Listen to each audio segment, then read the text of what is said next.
The walls we build to protect ourselves often become the very prisons that keep love away. My friends, let's be real. People don't love easily. They might smile, they might laugh with you, they might even say the words "I love you." But unless you break past those invisible walls they've built around their hearts, what you're getting isn't the full version of love. It's like sipping watered-down coffee. Sure, it's still coffee, but it doesn't wake you up. So before we dive deeper, do me a favor, smash that like button, hit subscribe, and stay with me till the end, because what I'm about to share is going to make you see relationships in a whole new light. Hey folks, imagine this. You're standing outside a huge castle. The drawbridge is up, the walls are tall, and the person inside waves at you from the window. They smile, they act friendly, maybe they even toss you a flower. But are you inside the castle with them? No, you're still standing in the cold. And here's the truth. Most people walk around in life like that castle. They let you see them from a distance, but they won't let you in until something breaks those walls. Now, don't get me wrong, walls aren't always bad. Walls are built to protect. Someone got hurt in the past, so they built a wall. Someone trusted the wrong person, so they built another wall. Someone was abandoned, lied to, betrayed. They add even more bricks. Before you know it, they're surrounded by a fortress, and you're left wondering why no matter what you do, you can't get through. Here's the lie society tells us. If someone loves you, they'll just give you their heart. That's not true, my friends. Love doesn't work like that. People hand you a mask before they hand you their soul. They'll test you, they'll resist, and sometimes they'll even push you away, because deep down, they're terrified of what real intimacy feels like. Think about it this way. If you plant a seed in the soil but never break the surface, it'll never see the sunlight. And people's love is like that seed. Until the soil is cracked open, until those walls are broken, you'll never see the flower. You'll just see dirt. Now here's where Stoicism hits differently. Marcus Aurelius once said, "If it is not right, do not do it. If it is not true, do not say it." My friends, people might not say it, but their walls are their truth, and your role is not to smash those walls down with force. That only makes them build higher. Your role is to stand firm, to live with such authenticity, confidence, and calm power that their walls start to crumble on their own, because walls can't stand forever against truth. And yes, I know what some of you are thinking, but breaking walls sounds hard. It takes too much patience, too much energy. You're right, it does. But here's the thing. The greatest love, the most unforgettable bond, always comes after walls are broken. Shallow love is easy, but it fades. Deep love requires effort, but it stays. So let me remind you, don't settle for standing outside someone's castle waving from the cold. Don't sip the watered-down coffee. Don't just admire the flower without helping it bloom. Step into the truth. Be strong enough, patient enough, wise enough to see beyond the walls people put up. Because once you're inside, once the walls fall, that's when you'll feel what love truly is. And before we move forward, I want you to type this in the comments as your affirmation today. I break walls with truth. Write it down. Claim it. That's your power. And if you're ready for more, stay with me, because this is only the beginning. Press the like button, subscribe, and let's go deeper together. Number 1. They hide behind their walls because fear feels safer than love. Love is not what people fear losing. What they really fear is being seen for who they truly are. Think about that for a second, my friends.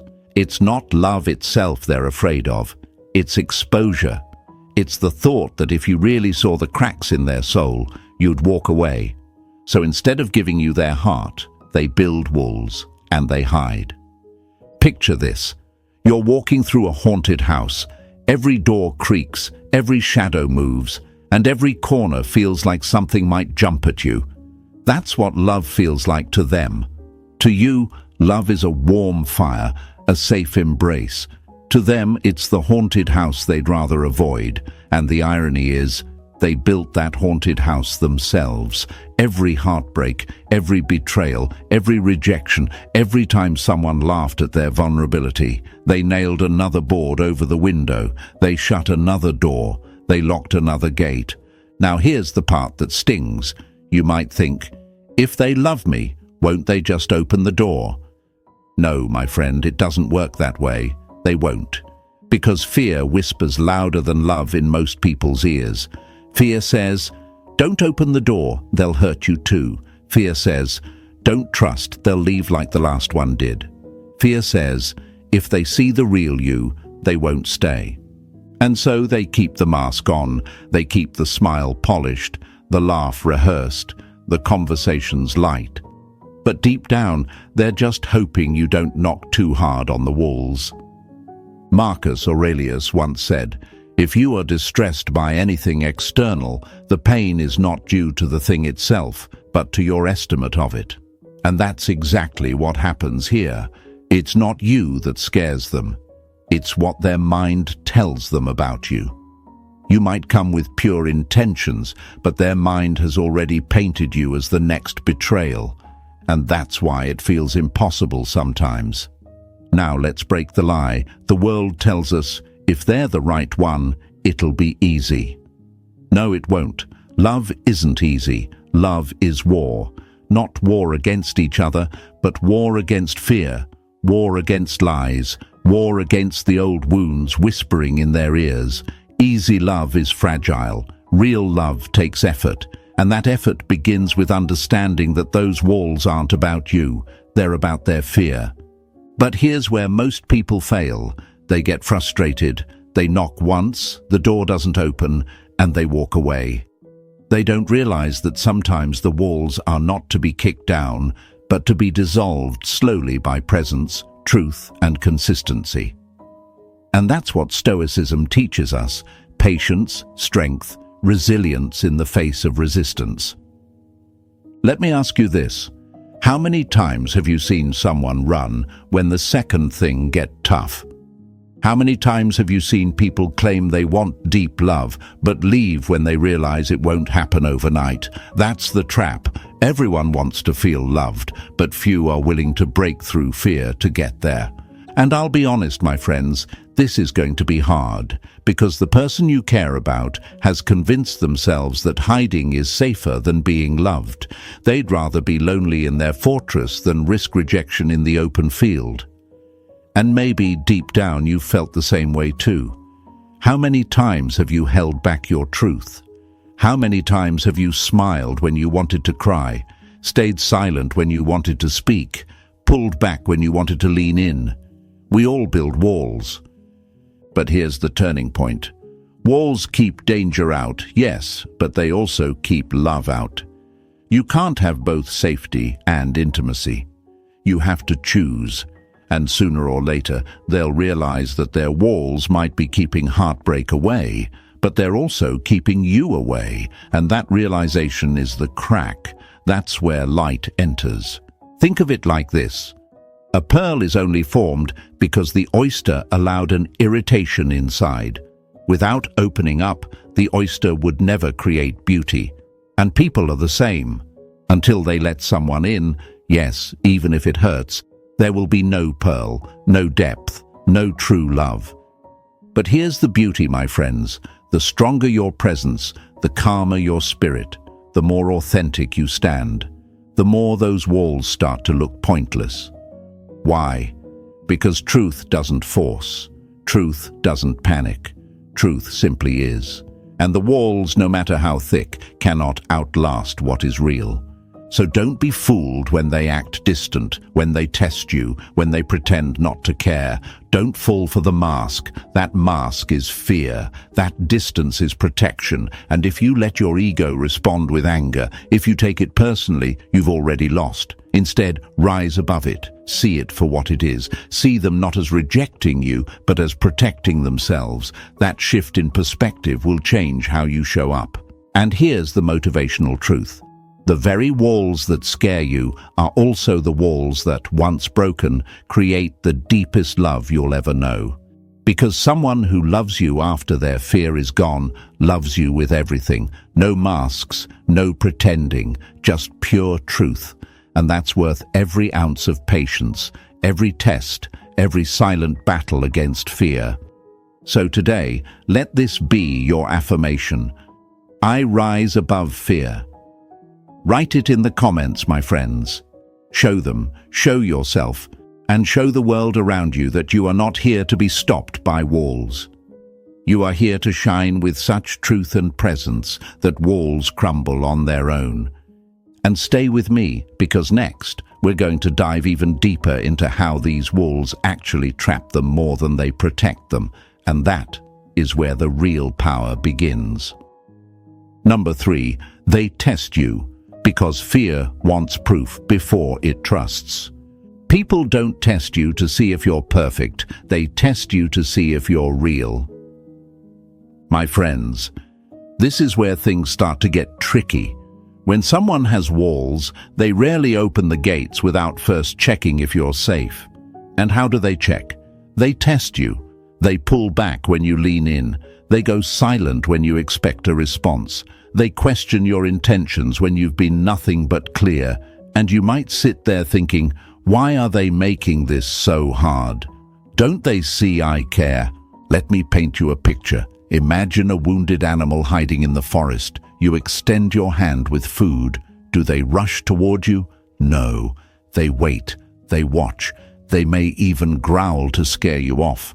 Not because they hate you, but because they've learned not to trust too quickly. That's exactly what people do when fear drives them. Their tests are their growls. Their silence is their hiding. Their suspicion is their shield. Now here's where most people mess up. They take these tests as rejection. They think, if they really cared, they wouldn't push me away. But the truth is the opposite.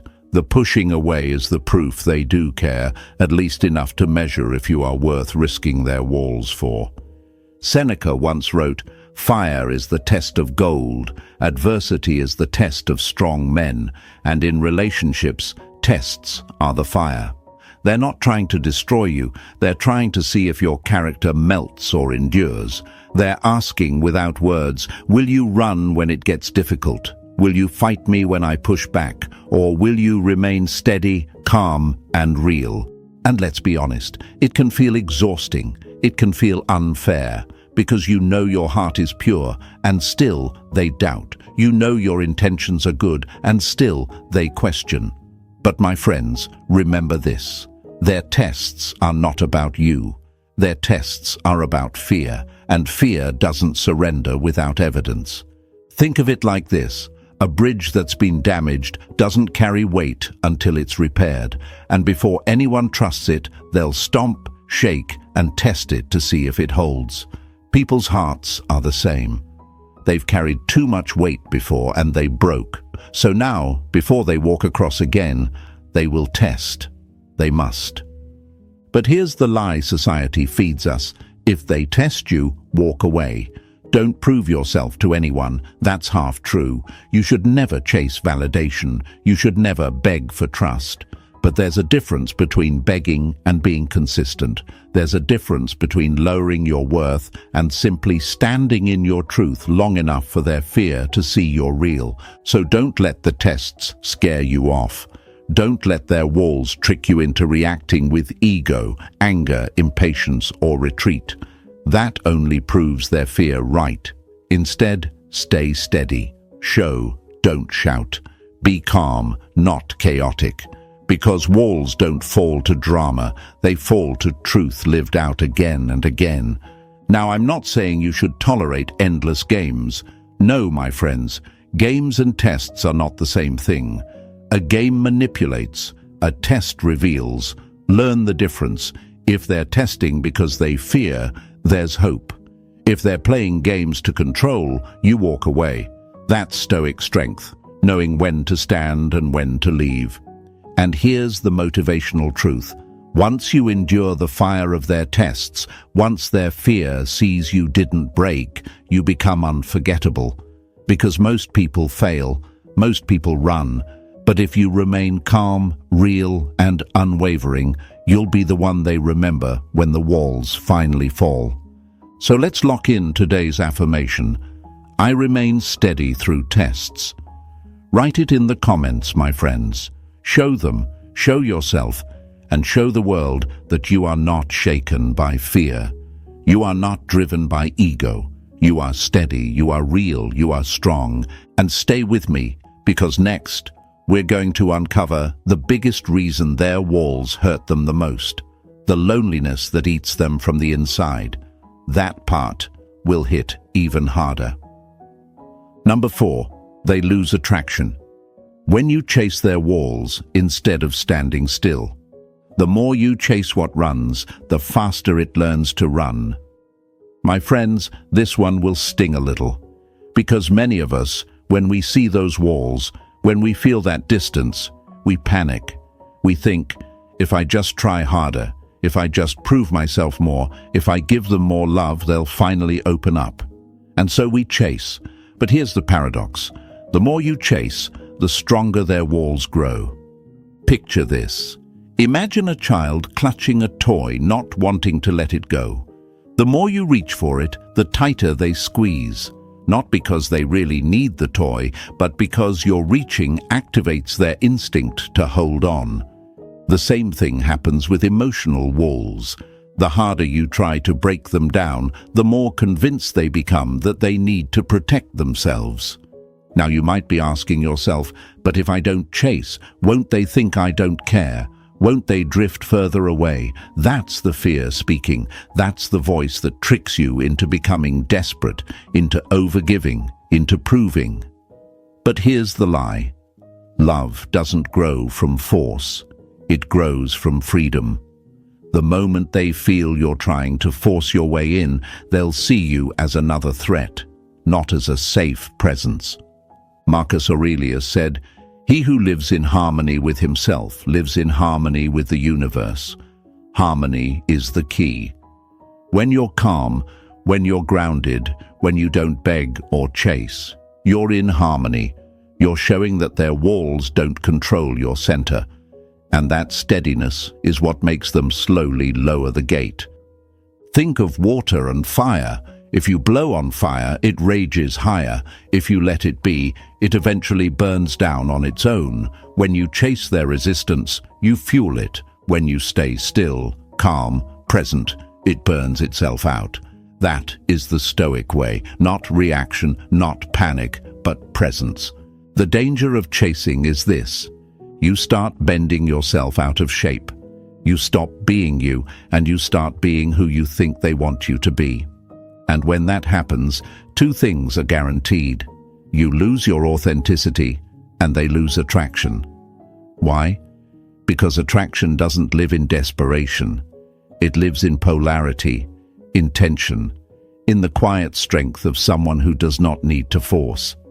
Let me ask you, how many times have you seen someone run after love only to end up empty-handed? How many times have you been that person, sending the texts, begging for the chance, trying to prove you're good enough? Did it work, or did it push them further away? You already know the answer. Here's the truth no one tells you. Standing still often feels harder than chasing. Chasing feels active, like you're doing something. Stillness feels like doing nothing, but stillness is power. Stillness is the quiet confidence that says, I am here, I am steady, I will not break myself against your walls, and eventually they feel that. They notice it, and slowly their fear begins to relax. So don't believe the lie that you must always do more. Sometimes the strongest move is no move. Sometimes the greatest proof of care is your ability to remain calm while their storm rages. And when they finally realize you didn't chase, you didn't break, you didn't force, you just stood, respect grows. And from respect, attraction is born. So let's seal this with today's affirmation. I stand still, I stay strong. Write it in the comments, my friends. Show them, show yourself, show the world around you that you will never chase walls. You will let them fall on their own. And stay with me, because next we'll uncover the secret that flips everything, the way silence itself becomes the tool that breaks down barriers faster than words ever could. Number 5. They don't realize silence breaks walls faster than words. Sometimes the loudest thing you can say is nothing at all. Think about that for a moment, my friends. We live in a world obsessed with noise, constant talking, endless explanations, desperate arguments. People think if they just say the right thing, if they just explain enough, the walls will crumble. But the truth is, words often bounce off walls like stones hitting steel. Silence, on the other hand, seeps through the cracks. Imagine rain dripping slowly on stone. At first, the stone seems unshaken, but day after day, drop after drop, the surface begins to wear down. That's the power of silence. It doesn't fight the wall, it erodes it with patience. Now, here's the fear that might be running through your mind. If I stay silent, won't they forget me? Won't they think I don't care? That fear is what traps most people in endless chasing. They talk, they plead, they repeat the same words, hoping this time it will land, but the more they push, the thicker the walls grow. Silence, though uncomfortable, carries a weight that words cannot. Epictetus once said, "We have 2 ears and 1 mouth so that we can listen twice as much as we speak." And sometimes listening doesn't even mean responding, it means letting the space breathe. It means showing strength by not scrambling to fill the silence. Because silence proves something words can't, that you are not desperate. Think of it this way: if someone is yelling at a wall, the wall doesn't fall. It stands taller. But if that same wall is met with calm silence, eventually the builder begins to question why it's even there. Silence flips the script. It shifts the weight from you chasing them to them confronting themselves. Here's the lie society told us: if you love someone, you must never stop talking, never stop reassuring, never stop proving. Wrong. Constant talking is not proof of love, it's proof of fear. The one who can sit in silence without losing themselves is the one who holds true power.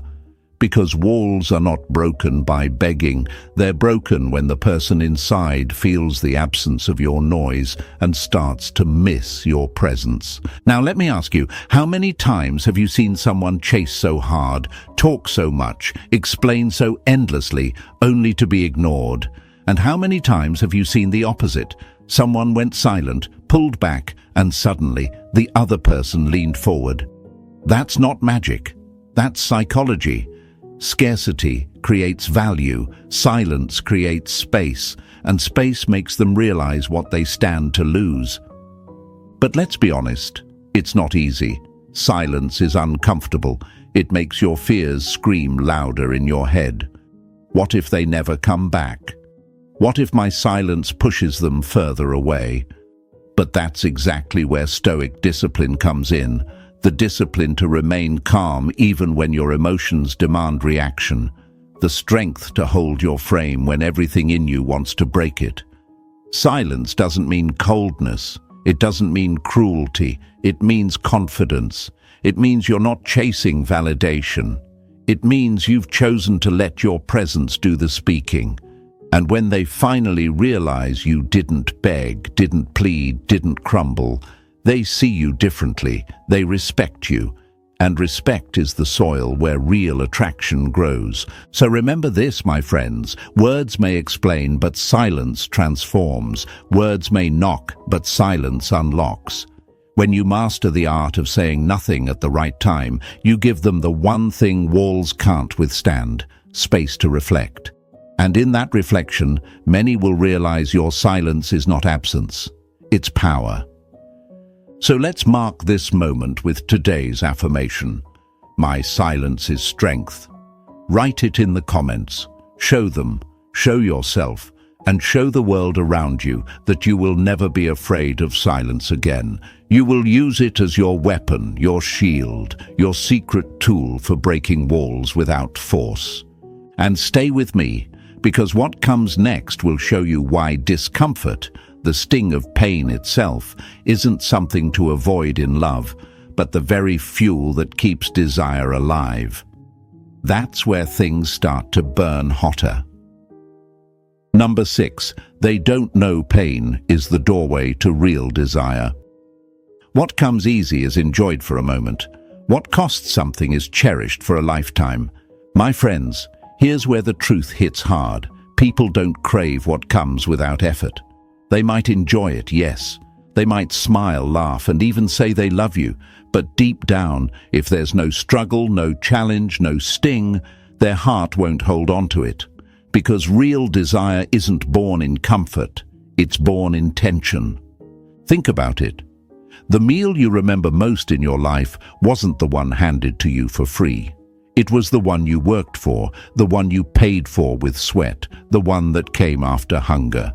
The sweetest victories in your life were never the easy ones. They were the ones you almost lost, the ones you had to fight for, the ones that scared you. That's because pain, fear, and uncertainty sharpen value in the human mind. Now, imagine love with no resistance, no boundaries, no tests. It feels safe, yes, but safety without risk is boredom. Comfort without challenge is flatness. When everything is predictable, when every answer is yes, when every request is granted, desire dies, because desire feeds on tension. Desire is the spark that happens when you're not sure you can have what you want. Here's the lie most men believe.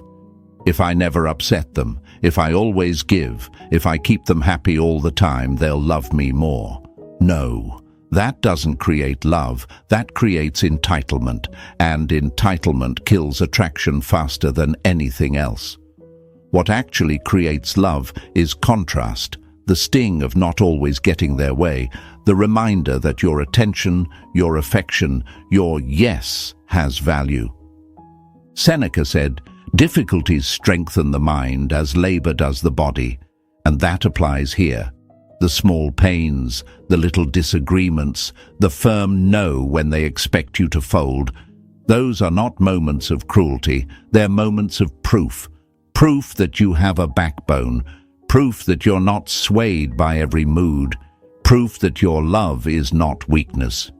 Let me give you a metaphor. Gold is precious not because it's shiny, it's precious because it's rare. If gold were lying around in every street corner, no one would treasure it. They'd step over it like dirt. And your approval, your attention, your love, it works the same way. If it's unlimited, if it costs nothing, it holds no weight. But when it's selective, when it's rare, when it comes with standards, suddenly it becomes priceless.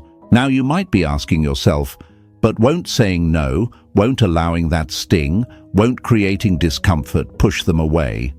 At first, maybe, they might pout, argue, or get frustrated, but deep down, something else happens. They feel safe, because if you can stand firm with them, you can stand firm against the world. If you can say no to them, you can say no to danger.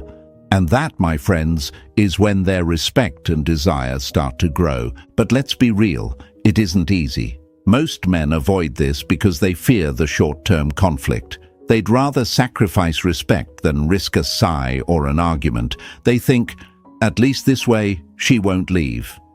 But that's the trap. Because the moment you give up your backbone to keep the peace, the relationship is already dying. Not because she left, but because her respect did.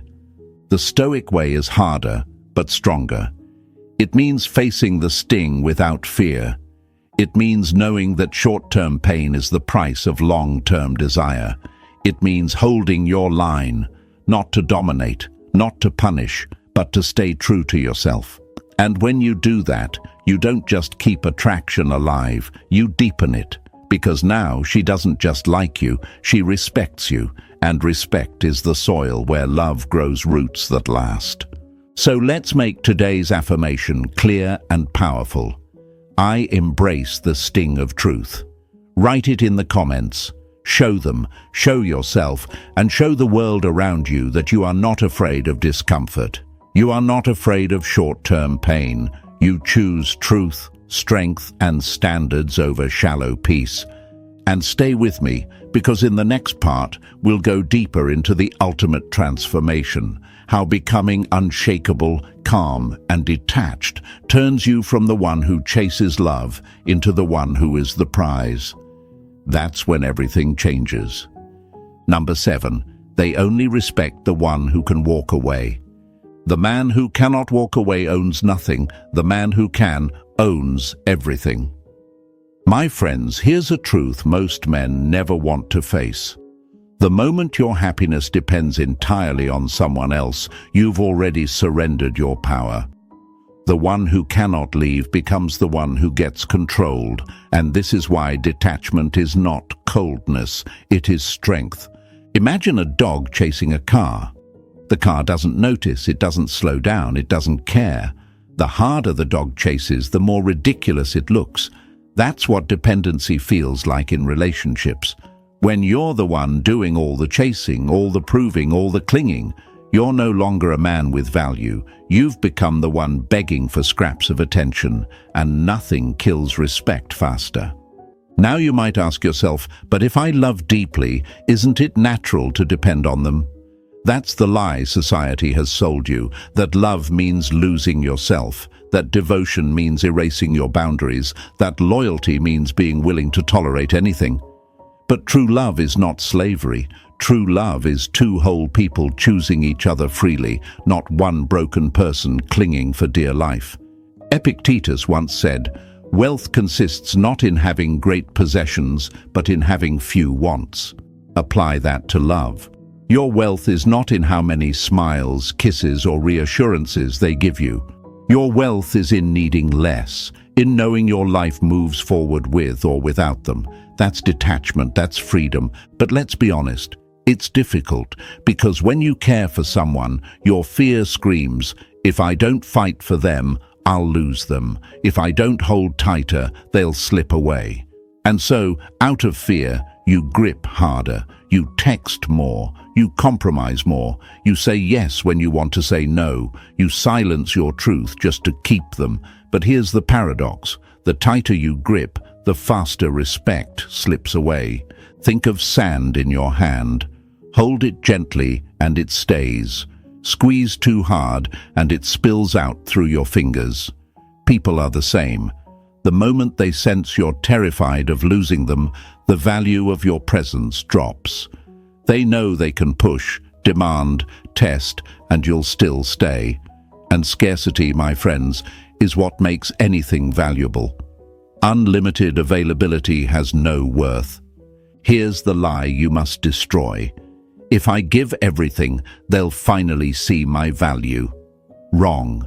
They see your value when you can withhold, when you can say no, when you can walk away without anger, without begging, without drama. That's when they realize they don't own you, they can't control you, and that makes you unforgettable. Detachment doesn't mean you don't care. It doesn't mean you're cold or heartless.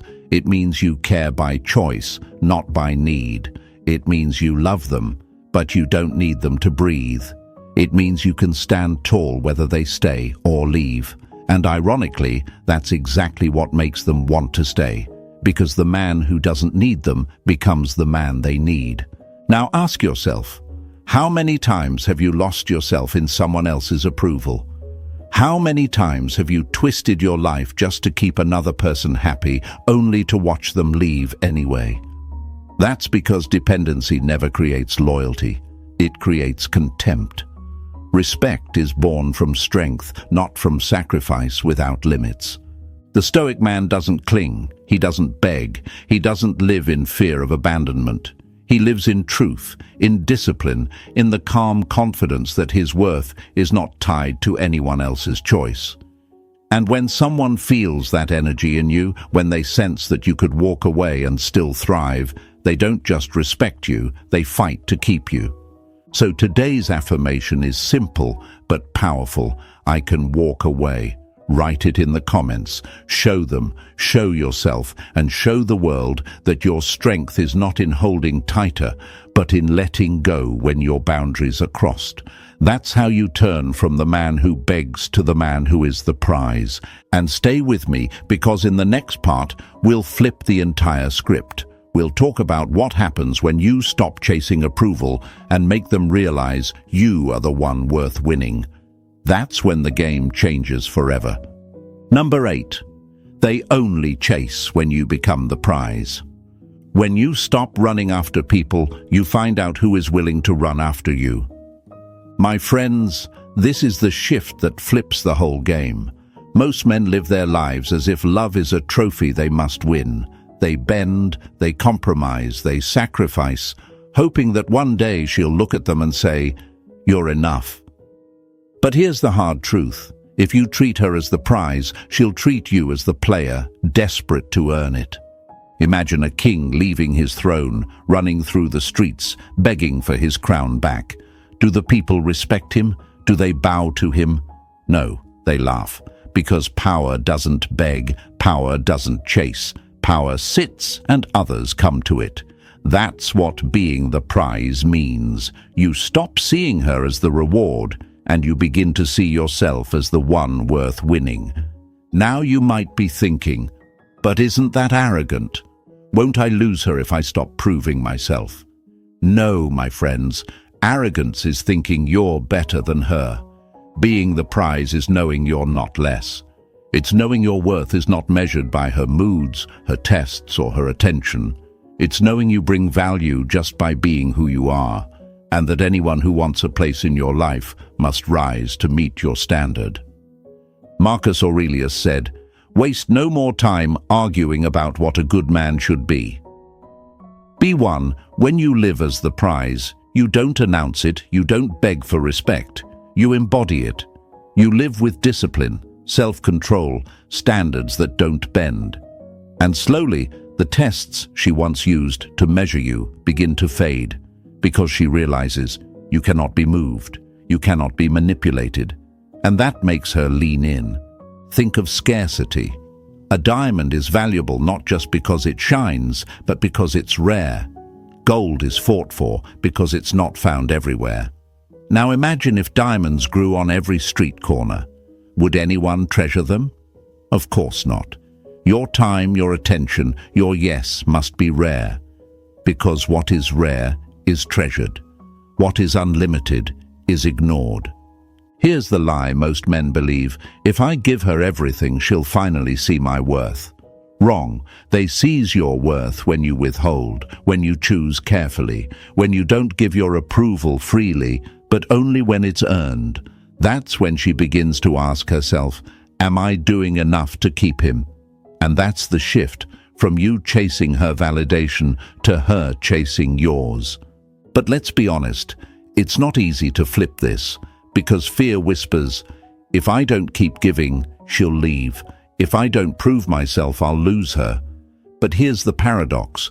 When you stop needing her, that's when she starts needing you. When you stop trying to keep her, that's when she starts trying to keep you, because nothing is more attractive than someone who cannot be replaced. And here's the motivation. Becoming the prize doesn't just change your relationship, it changes your entire life. You stop begging for friendships, you stop bending at work, you stop needing approval from the world. You start living by your own rules, your own standards, your own worth. And suddenly, everything you attract is higher quality because you've raised the bar. So let's set the affirmation right now. I am the prize. Write it in the comments. Show them, show yourself, and show the world that you are no longer chasing, no longer begging, no longer waiting to be chosen. You are the one worth winning. And those who see your worth will rise. Those who don't will fall away. And you will be fine either way. Stay with me, because in the final words to come, we'll tie it all together. The tests, the walls, the silence, the sting, the detachment. And I'll show you how once you master this, you'll never beg for love again. You'll be the one they fight to keep. Final words, the rise of the unshakable man. Weak men are forgotten. Strong men are remembered. But unshakable men, they are never replaced. My friends, let's face it, most of the world taught you the wrong way to love. They told you to please. They told you to give until you were empty. They told you to avoid conflict, to keep the peace at all costs, to chase until you finally earned someone's heart. And what did it give you? Broken pieces, disrespect, a love that slipped through your fingers no matter how tightly you tried to hold it. But today, you've seen the truth. The walls they build are not there to destroy you. They are there to test you. They are there to see if you will collapse under pressure or stand firm like the mountain you were meant to be. And here's the hardest lesson of all. No one truly falls in love with the man who bends and breaks to every demand. They fall for the one they cannot move. They crave the one who can love deeply, yet remain free. Imagine a lighthouse in the storm. The waves crash, the thunder roars, the winds scream, but the lighthouse does not move. Ships are drawn to it not because it bends to the sea, but because it never bends at all. That's what you must become in love. Not the ship tossed around, but the lighthouse standing firm. The one who guides, protects, and remains unbroken. And yes, it will be difficult. You will be tested. They will push, they will resist. They will try to see if you are real. In those moments, your fear will rise. Fear will whisper, if I say no, I'll lose them. If I go silent, they'll forget me. If I walk away, I'll end up alone. But that's the lie. The truth is the opposite. The moment you stop fearing loss, you gain respect. The moment you stop chasing, they start chasing you. The moment you walk away from need, you step into power. Marcus Aurelius said, "You have power over your mind, not outside events. Realize this, and you will find strength." That's the heart of it. Power is not in controlling others. It's in mastering yourself, your emotions, your patience, your detachment, your standards. When you build this kind of strength, you don't just win in love, you win in life. So let me leave you with this vision. Imagine yourself no longer begging, no longer chasing, no longer silencing your truth just to keep someone near. Imagine standing tall, calm, and free, knowing that whoever stays by your side stays because they choose you, not because you begged them to. That's the man who gets remembered. That's the man who commands respect. That's the man they fight to keep. And now, it's your turn.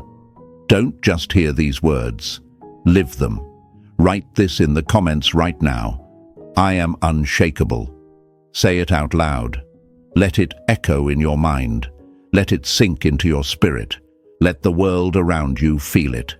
Because this is not just a phrase, it's an identity. From today on, you are not the desperate man. You are not the forgotten man. You are the unshakable man. The man who breaks walls, not with force, but with truth. The man who cannot be controlled. The man who cannot be replaced. And if this message hit you, if it woke something up inside you, then don't leave without sealing it. Press the like button, share this with someone who needs it, and subscribe so you don't miss what comes next. Because the rise of strong men is here, and I promise you, the next words I share will take you even deeper into the mindset that makes people chase you. Stay with me, my friends. The time of weak men is over. The rise begins now.